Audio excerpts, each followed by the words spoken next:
Have you been thinking about making a book for your business, but you don't really know where you should start? That's what I'm going to talk to you about today in this video. I'm going to show you how to basically figure out who you're going to sell the book to, how to make the book specifically for them, and just kind of how to crush your competition when it comes to selling books. When I do this, I'm going to show you how to do this without making AI do it for you. I know a lot of people want to use AI. A lot of people on YouTube are going to tell you to use ChatGPT and Gemini and whatever other AI tools there are to write the books for you. I don't want to do that for you because there are plagiarism issues that come into play with AI, and a lot of people are getting their accounts banned because of it. As a small business, the goal is not to get you banned. The goal is to help promote your business. In today's video, I'm going to show you exactly how to get the ideas of how to make a coloring book, a journal, a high content book. We are going to use ChatGPT, Google Gemini, and Copilot to give you ideas because I am a researcher, but I'm also a writer, and I do not condone plagiarism. I'm also going to show you how to peek at what your competition and your customers are doing in this video today, so that way you can develop this perfect product for you. I'm going to show you how to do all of this quick and easy, not too expensive. One of the tools I do recommend is BookBeam. I'm not affiliated with them. They're not sponsoring this video. If you do subscribe with them for even 1 month, you can get all of the work done that I'm about to show you, and then you can shut your subscription down and you'll have enough data to last you pretty much for the rest of the year. You can also keep it if you decide, hey, I'm enjoying this and I want to create more books for my business because it's making me money or it's getting me people in my newsletter. This video is going to show you just some concepts about how to do that. Let me first start by saying that as a researcher, I would never, ever, ever trust ChatGPT or Gemini's information 100%. That's simply because as a researcher, I know how much false information is out there, but ChatGPT and Google Gemini and a lot of these other AI tools don't. When you ask them a question, they do a search, and from what I can tell, they look at the top search results that have gotten there because of SEO. And they basically strip it from websites, scramble it up together, and then give you an answer. Because I've worked in research for over 20 years, I know how much false information is out there. Generally, what I would do is gather as much information as possible and then start shaving away at the fake information, which Google Gemini, ChatGPT, Copilot, a lot of those other things can't do. They're just giving you the answers they found, and they don't know if it's real information or false information. So I would never ask ChatGPT, Google Gemini, Microsoft Word. I would never ask any of them to write a book for me. Having said that, where I would trust them is information that does not change. What I mean by that is if I were to ask it, how many reviews did this restaurant get and what's the star rating, it would probably pull old information. I did that the other day with ChatGPT and it gave me star ratings and reviews. When I went into Google and I pulled up Google's current information, they were wrong. I asked both ChatGPT and Google Gemini about the Willis Tower and I said, where does it rank in the tallest buildings in the world? They both came up with different answers. I went over to Wikipedia, which I would never use as a resource, but Wikipedia does have lists, which I really like because it's something that they have put in that is usually up to date as of that time. And I looked at the tallest list of buildings. ChatGPT had said it was the 12th tallest building in the world. Google said it was the 21st tallest building in the world. Wikipedia had it listed as the 26th tallest building in the world. And Wikipedia gave me the full list of every single building that came ahead of it. However, there are some things that don't change. Those are the things that I would use it for. And that first thing we're going to do is we're going to use as many of these AI tools to gather some data as possible. And then we're going to summarize it together to kind of get an idea of where you would want to do a book. So I've got ChatGPT and I've got Google Gemini up. I'm also going to use Copilot. I'll show you that in a minute. I'm going to start by asking it who my customers would be if I were to make a coloring book, a journal, or if I were to make a regular book. This is what you're going to do for your small business. You can do this as well to generate some ideas. And of course, the first thing you want to do is find out the demographics. I'm going to start by asking it, give me the demographics for adult coloring book users. I'm going to copy that. I'm going to hit send real quick. Come over here to Gemini, ask the same question, hit send. And then just to show you what Copilot does, Copilot is not as nice and quick and as efficient, but it does put it into Word, which I like. Now, when you open Word, you see this about Copilot. You click on this little logo here or Alt-I. It gives you this. I put the same question in and I hit generate. Now, what I'm doing is I'm gathering as much data as possible, and I'm going to try to summarize the 3 of these together. Over here, ChatGPT. Primary audience, 25 to 54 years old. Peak interest, 35 to 44. Older adults, growing segment for stress relief and cognitive health. Gender, 80 to 90% women, 10 to 20% men. Education and occupation, college-educated individuals, professionals, caregivers. It's giving me a lot of different information about who uses adult coloring books. Here's their purchasing behavior. Here's their geographic trends, where I could possibly find them, meaning where would I want to sell it. Google Gemini is more of a summary thing. ChatGPT tries to pull things out and detail it, whereas Google Gemini will basically try to summarize it for you. So here it's saying majority are women for around 70% of the market, whereas this one said 80 to 90% of the market. See how they're different? Age. While millennials are the largest group of buyers, adult coloring books are popular across all age groups. Other factors people enjoy.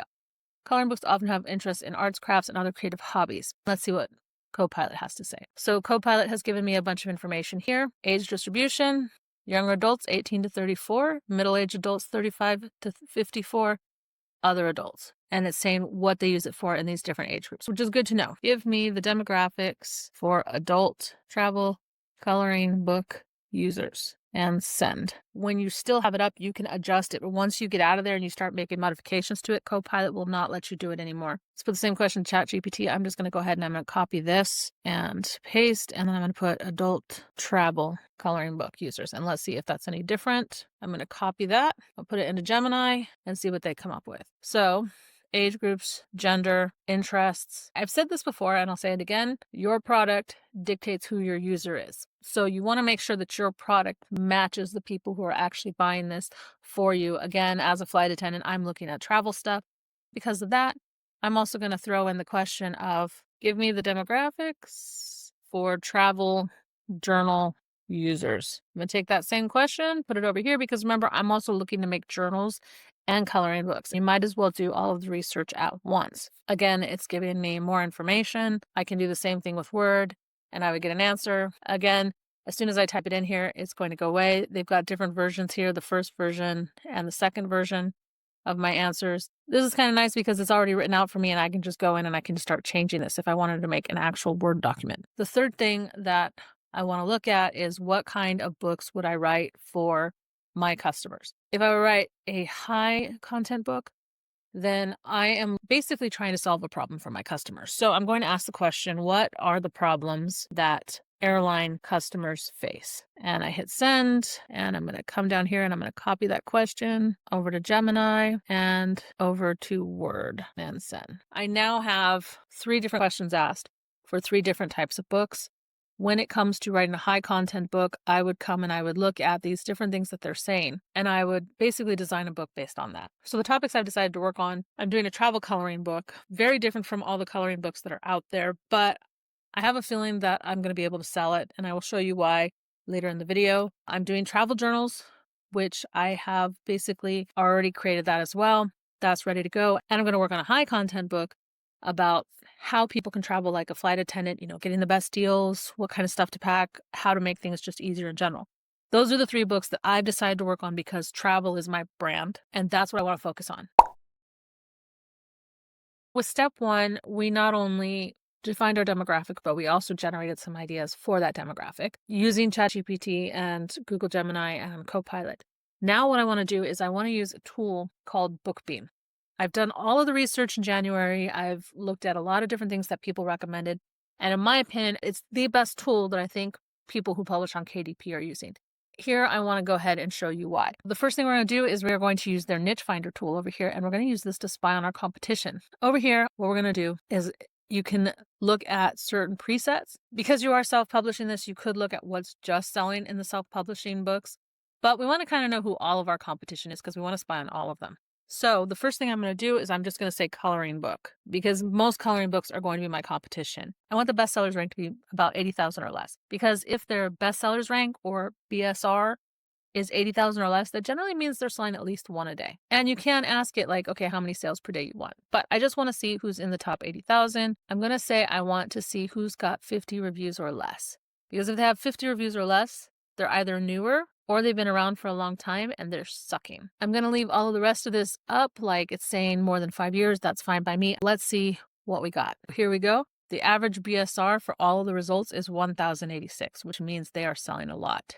And look at monthly royalties. $7,206, $8,000, $4,200. These are the prices that they're doing. These are independently published. This one is not independently published, but a lot of these are self-published. $355 a day, $1,543. Most of these are independently published books. You can also see by looking at the pictures that a lot of the styles are very similar. There's been a lot of drama about this Coco Wyo group. Basically, the Coco Wyo seems to copy anybody who's being successful, and it's pissing a lot of the original creators off. That's a whole other story. But for now, we can go through all of these, we can look at them, and we can see, okay, this is how they're doing. They are basically selling anywhere from $4,000 a month to $200 a month. If they're selling $200 a month, they're making about $355 a month with $7.76 as the book price. Here it says there's 82 pages, 86 pages, 88 pages, 96 pages. If you're looking at this, you can kind of get an idea, okay, how many pages do I need to do? Here's the age. This is a year old. This is 3 days. Wow, they've done really well in 3 days. The reviews are not that great, 3.9. And if you come down here, there are 886 competitors that have less than 50 reviews and that are in the top 80,000. So they're all making pretty decent money. One of the nice things about this is you can click on the book and you can go to Amazon and you can see it. When you do, come down here, look at this section right here. I'm going to spread this out for you guys so you can see it better. You can see reading age, 4 to 12 years old, 118 pages in English. It's an 8.5 by 11 book. Published January 25th. Today is February 6th. And you can kind of get a look at what the pictures are on the back. Now, if I go to the next one, here's the Cozy Cuties. This cozy word is very popular for a lot of the coloring books. For ages 7 years and up, Cozy Coloring Space is 96 pages. This one is 8 by 8 inches. And this is published by Random House. I'm going to just do one more for you real quick. For adults and teens, it said. Again, 88 pages, English. Here are the coloring book images just to give you an idea. Let's go back up. 269 on the BSR. Their estimated royalties, meaning the portion they get after they pay Amazon, is about $449 to $796 a day. This has only been on the market 13 days, 88 pages, 8.5 by 8.5. And you saw the images. Let's go ahead and open the sample. Just to give you an idea, a lot of people are putting their own messages in the front. So this is the front of the book, and it's saying, hey, connect with me. Here's some free coloring pages for joining my newsletter. This is all great stuff, right? What this means is even if somebody doesn't buy your book, you can put this in the beginning. And when they go in to look at the sample, if they like it, they might just go to your newsletter and only download your freebie, which would be great because now you've captured their email. So this is a great tool to use even if you never sell anything. We'll do one more thing. If you do have BookBeam, it's going to let you put a little extension onto your Chrome or whatever you use. I'm going to say adult coloring book. And when you come down here, you can see it's loading and now it's generating the sales for me. You can see right here exactly how much money they're making a day, how many pages, how long they've been around. This one has 64 pages. It's been up here for 4 years. It averages $692 a day. Again, great way to make some passive income. If you have that little blip at the front of the book, you can kind of capture people's emails without ever selling anything, which is what you want. That's how you use BookBeam. What I would then do is I would go back here and I would change this up to whatever my target is. So my target is travel coloring books. And I'm going to go ahead and I'm going to find the books. I'm going to leave the same parameters for bestsellers rank, number of ratings, stuff like that. The average BSR, 94,286. But look, only 3 travel coloring books. That could mean that they're not selling at all, or that could mean that nobody is putting anything into that niche. So how do I know whether I should make a travel coloring book or not? That's where step 3 comes into play. We're back in BookBeam and we were going from the research niche finder part down to keywords and their keyword research tool. What I'm going to do from here is you can see it says Amazon or Audible. I'm going to search Amazon.com.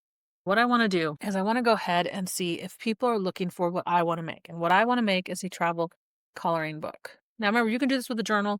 You can do this with a book idea. This is not just one thing that you're researching. If you're going to do all 3 content books, which you really should do all at once, so then that way if people buy one, they'll buy the others that you create, then just do all the research at one time. It'll take you maybe an hour, maybe longer, depending on how long you like to putz around. Now, here is my keyword phrase, travel coloring book. I have 50,000 competitors. The 3 that I looked at were travel size, which may be something that I could possibly put my book in by calling it travel size. But let's see. I'll check in a minute and see if travel size is something they're looking for. But here's the opportunity score. Very low demand, mediocre, moderate competition.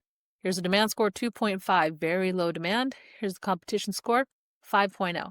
Using the keywords travel coloring book, it's not something people are looking for. It's not something that I might want to place my book in. What I'm looking for is the opportunity score, and I want it to be green. Or I want to see the demand score, and I want the demand score to be high, but I also want the opportunity score to be high. Just because they're looking for it, this means there's a lot of competition. It might be hard for me to place my book there. So as I scroll down, I'm looking for green stuff. And you can kind of see that they did 100 search results here. And here's one, big and bold mandalas, mini coloring book, 7.7, 7.1. Now I can look at each one of these individually, but I'm a researcher. I don't like to do that. You see this little button right here? It says export. I'm going to hit export because I work in Excel. That's what I do. And basically, it will generally find you about 5,000 words. While that's exporting, I'm going to go ahead and change this up, and I'm going to say travel size coloring book. Here's the result at the top. It's a 5.3 on the opportunity score, 5.5 on the demand. Not much competition when it comes to listing the book as travel size coloring book. Same thing with travel size adult coloring book. I'm going to go ahead and I'm going to export that one as well. And then I'm going to merge the 2 lists, and I'm going to show you how I, as a researcher, would cut this down fast. Okay, so I have both keyword lists here. Here's the original one, travel coloring book. Here's the second one, travel size coloring book. Now they have the exact same headings up here, which means that all I have to do is start from here and go over. I'm pressing Control Shift and right. I'm a Windows user. I don't know if this works in Mac. I think you would have to use their command thing. I'm doing Control C to copy. I come over here and I'm doing Control arrow down to the bottom, Control V to paste. Now, all of those words are in one list, and I have 9,900 words. I'm going to get rid of this one, and let's go ahead and use this one. Now, the first thing I'm going to do, Control Home. I don't need the audio or the Kindle distribution. I'm going to go ahead and delete that. Average age is good to know. Opportunity score. What I'm going to do is I'm going to highlight all of this, and I'm going to go to Data. I'm going to remove duplicates. I can do all of the columns, but I'm not. Unselect all. I'm just going to do column A and say OK. 3,873 duplicate values found and removed. So I just removed almost 4,000 keywords like that because they were duplicate.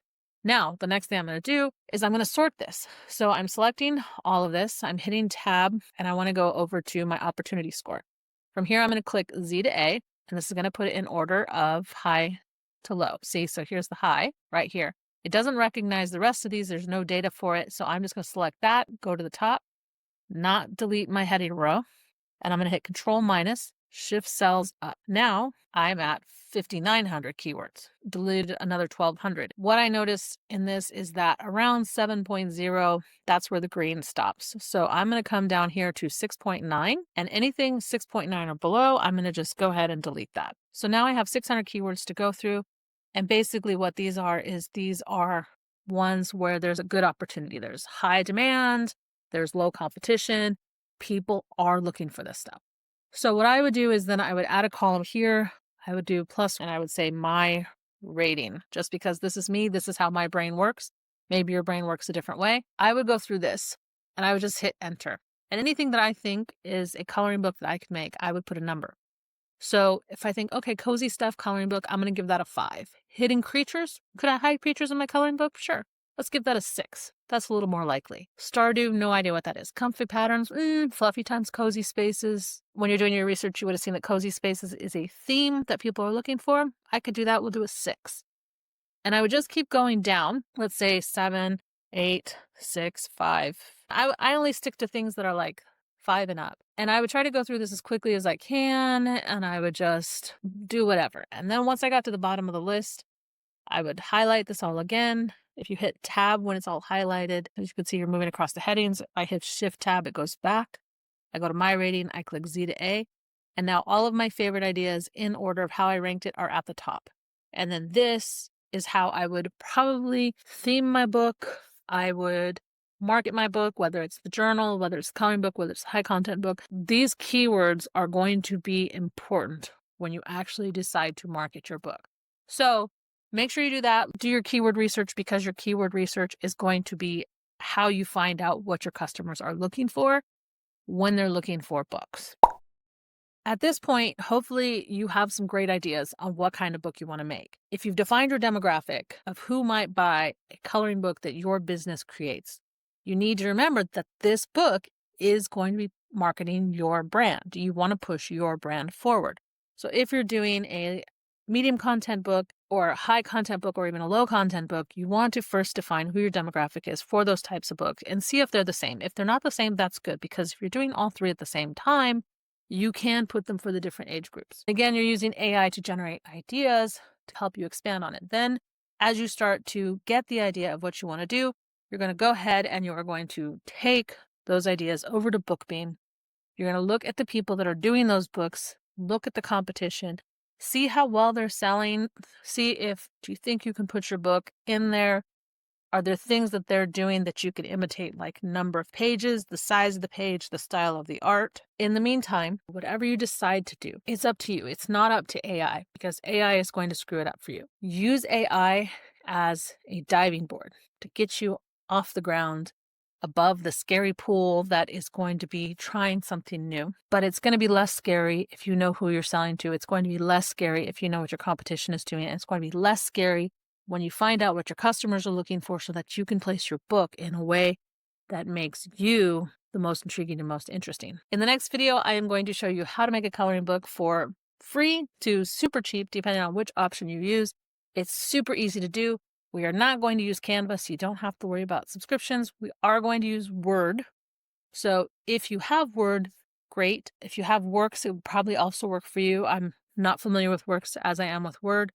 But I'm going to basically show you how to do all that so that you get it done quick, get it done fast, so that you're one step closer to publishing a coloring book for your business. If that interests you at all, make sure you hit the subscription button. I am back to flying, which means I can't make the videos as often as I was before. Make sure you hit the notification bell so you get notified when that next video comes out. And if you like this video, please hit the like button. Let me know. If you have any questions, put them in the comments below. It will help me make the next videos even better for you. See you guys in the next video. Ciao.